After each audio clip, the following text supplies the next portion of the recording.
अस्सलाम वालेकुम my dear students, welcome back to my channel Amjad Sadiq biology. आज हम इम्पोर्टेंस ऑफ बैक्टीरिया का नेक्स्ट टॉपिक डिस्कस करेंगे। That is that bacteria acts as a nutrient recyclers. कि bacteria जो होती है न्यूट्रिएंट के रिसाइकलिंग में क्या करता है, हेल्प करता है। तो बैक्टीरिया कैसे जो है ये न्यूट्रिएंट को रिसाइकल करते हैं, तो आज के टॉपिक में हम इसी के बारे में डिस्कस करेंगे कि बैक्टीरिया अपने या किसी डेड ऑर्गेनिक मैटर को कैसे रिसाइकल करते हैं, डेड ऑर्गेनिक मैटर से न्यूट्रिएंट को कैसे निकालते हैं और ये फिर ज़मीन में जाते हैं और फिर क्या होता है, प्लांट इसको दोबारा एब्जॉर्ब करते हैं। अब देखिए, अपटेक करते हैं। अब ये जो बैक्टीरिया न्यूट्रिएंट रिसाइकलर्स में न्यूट्रिएंट को रिसाइकल करते हैं, जिसमें ये इन्वॉल्व है, they are called saprophytic bacteria. इससे पहले लेक्चर्स में भी मैंने आप लोगों को बताया था कि सेप्रोब से निकला है। Saprophytic mean sapros, sapros mean dead organic matter, rotten material. कि प्लांट और एनिमल की बॉडी की जब डेथ एंड डिके होती है तो ये साइल सरफेस पर पड़े रहते हैं। तो क्या करते हैं, ये सेप्रोफाइटिक बैक्टीरिया इसी डेड बॉडीज पर अटैक करते हैं, डेड बॉडी को डिकम्पोज करते हैं, तहलील करते हैं। That's why saprophytic bacteria are also called decomposers. इसको डिकम्पोज करने वाला, डेड बॉडी को तहलील करने वाला कहा जाता है। इसके अलावा जब डेड बॉडी डिकम्पोज हो जाती है तो आहिस्ता आहिस्ता वो साइल सरफेस से ख़त्म होना शुरू हो जाती है, जिस तरह कि मैंने इधर बताया है। That's why that saprophytic bacteria are nutrient recyclers are called natural cleaners of the earth. ये ज़मीन को साफ करते हैं, साथ साथ इसको scavenger, natural scavengers of the earth भी कहा जाता है। हाक्रोब का काम करते हैं, इस तरह के हाक्रोब झाड़ू देता है, डस्ट पार्टिकल को साफ करता है। तो इसी वजह से ये बैक्टीरिया जो होते हैं या फंजाई भी इस तरह काम करते हैं, तो ये स्कैवेंजर का काम करते हैं। और साथ साथ बायो जियो केमिकल साइकिल्स में भी इसका एक इम्पॉर्टेंट रोल होता है। अब बायो मीन्स लिविंग ऑर्गेनिजम्स, जियो मीन्स अर्थ, केमिकल्स मीन्स मुख्तलिफ किस्म के केमिकल न्यूट्रिएंट्स, इसकी साइकिलिंग होती रहती है। कभी ये बायो लिविंग की बॉडी में होते हैं ये केमिकल्स, कभी ये साइल के अंदर होते हैं। ऐसे रिजल्ट क्या हो जाता है, न्यूट्रिएंट रिसाइकलिंग होती है। किस तरह, अभी हम डिस्कस करते हैं इधर।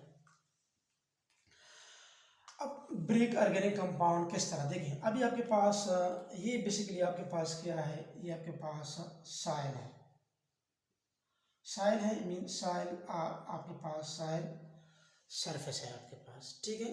ये साइल सरफेस मैं आपको थोड़ा सा बता दूं ताकि आपके लिए विजिबल हो। That is the soil surface, ये पूरा ज़मीन है। ये प्लांट मैंने ड्रा किया है।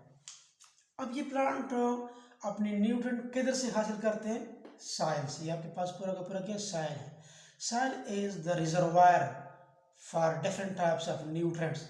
ये गोदाम है, इसके अंदर मुख्तलिफ किस्म के न्यूट्रिएंट पड़े हुए होते हैं। मैग्नीशियम है, फास्फोरस है, आयरन है, नाइट्रोजन है, कार्बन है, एक्सेट्रा, सारे ज़मीन के अंदर पड़े हुए होते हैं।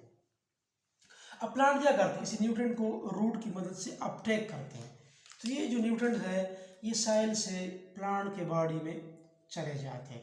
प्लांट इसी न्यूट्रिएंट से मुख्तलिफ किस्म के ऑर्गेनिक और इनऑर्गेनिक सब्सटेंसेस बनाते हैं। प्लांट के अंदर जब ये खुराक बनता है तो ये प्लांट, इसी प्लांट को फिर कौन खाते हैं, एनिमल्स खाते हैं। ये जो एनिमल्स है ये क्या करते हैं, इसी प्लांट को खाते हैं। तो ये खुराक, ये न्यूट्रिएंट जो ज़मीन से प्लांट के बॉडी में आया था, इसी प्लांट से ये एनिमल के बॉडी में चला जाता है।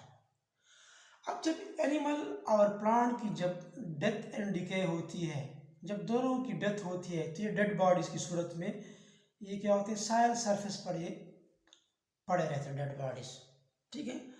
अब जिस तरह कि आप एक रास्ते पर जाते हैं, कोई जानवर मरा हुआ आपको मिलता है, तो हफ्ते के बाद वो जानवर की बॉडी में कमी आ जाती है, महीने के बाद वो फिर जानवर उधर मौजूद नहीं होता। तो बेसिकली क्या होता है, ये जो बैक्टीरिया है, स्पेशली बैक्टीरिया है, हमारा टॉपिक चूंकि बैक्टीरिया है तो हम बैक्टीरिया डिस्कस करेंगे, लेकिन साथ साथ फंजाई भी के सेम काम करता है। बैक्टीरिया की तरह। कि बैक्टीरिया के अंदर एक स्ट्रॉन्ग एंजाइमेटिक सिस्टम होता है, डाइजेस्टिव सिस्टम। ये बैक्टीरिया और फंजाई जब इस डेड बॉडीज़ पर अटैक करते हैं, इसके डेड बॉडीज़ को डिकम्पोज करते हैं, एंजाइम की मदद से छोटे पार्टिकल में कन्वर्ट करते हैं। इस रिजल्ट ये डेड बॉडीज़ लूज हो जाती है, और इसी डेड बॉडी से ये न्यूट्रेंट इसके अंदर जो मौजूद थे, ये मैग्नीशियम, ये फास्फोरस, ये आयरन, ये नाइट्रोजन, ये कार्बन, ये दोबारा ज़मीन के अंदर चले जाते हैं। अब न्यूट्रन ज़मीन के अंदर आ गए और it become leach down into the soil. इसी न्यूट्रन को फिर दोबारा प्लांट अपटेक करते हैं, फिर प्लांट को एनिमल कहते हैं, प्लांट को एनिमल और दोबारा ज़मीन पर पड़े रहते हैं डेड बॉडी की सूरत में। फिर बैक्टीरिया इस पर अटैक करते हैं, इसकी बॉडी को डिकम्पोज करते हैं, लूज करते हैं, फिर न्यूट्रन ज़मीन के अंदर चले जाते हैं। तो क्या होता है, ये न्यूट्रन कभी लिविंग के बॉडी में होते हैं, प्लांट और एनिमल मीन बायो, कभी ये ज़मीन के अंदर होते हैं, जीव, और ये होता क्या है, ये केमिकल्स है, इसको हम कहते हैं बायोजीव केमिकल साइकिल। इसकी मदद से न्यूट्रन की क्या हो जाती है, रिसाइकलिंग। ये न्यूट्रन रिसाइकल होते जाते हैं, कभी ज़मीन के अंदर, कभी प्लांट के अंदर, कभी एनिमल की बॉडी, इस तरीके से क्या हो जाते हैं, रिसाइकल होते जाते हैं। So this is basically called that bacteria acts as a nutrient recyclers और न्यूट्रेंट रिसाइकलिंग। तो उम्मीद है आपको ये लेक्चर समझ आया होगा। अगर आपको ये लेक्चर पसंद आया है तो काइंडली चैनल को सब्सक्राइब करें, बेल आइकन को प्रेस करें, ताकि हर नई आने वाली वीडियो की नोटिफिकेशन आपको मिल सके। अगर वाकई आपको ये लेक्चर पसंद आया है, आपका कंसेप्ट क्लियर हो गया है, तो काइंडली इस लेक्चर को फेसबुक पर शेयर करें, व्हाट्सएप ग्रुप्स में अपने दोस्तों के साथ शेयर करें। ये जस्ट एक सदका जरिया है कि एक स्टूडेंट को अपने घर में, अपने कमरे में वो बैठा होता है और उसको तैयार एक लेक्चर मिल जाता है, और वो एकेडमीज़ के फटीक से, एकेडमी को फ़ीस देने के फटीक से वो महफूज हो जाता है, और फिर उसको अपने घर में मिलता है। ज़ाहिर बात है वो हमारे लिए दुआएं करेंगे, हमें अपनी दुआओं में ज़रूर याद रखेंगे, ठीक है। तो आप लोग इसको सदका जरिया के तौर पर इसको शेयर करें अपने दोस्तों के साथ। नॉलेज में कभी भी कंजूसी ना करें, अपने नॉलेज को अपने दोस्तों के साथ ज़रूर शेयर करें। कभी भी एक स्टूडेंट ये ना सोचे कि बस मैं ही इसको याद करूं, किसी दूसरे स्टूडेंट को इसी नॉलेज का पता ना चले, तो ये बेवकूफ़ी है एक स्टूडेंट की, ठीक है। एक नॉलेज जो है ना, इल्म को पिलाओ, जितना आप इल्म को पिलाएंगे आपके माइंड में ऑटोमेटिकली क्या होगा, नॉलेज आता जाएगा, ठीक है। तो इसको अपने दोस्तों के साथ ज़रूर शेयर करें, और सिर्फ इतना रिक्वेस्ट है कि अपने दुआओं में हमें ज़रूर याद रखिएगा। अल्लाह हाफिज़।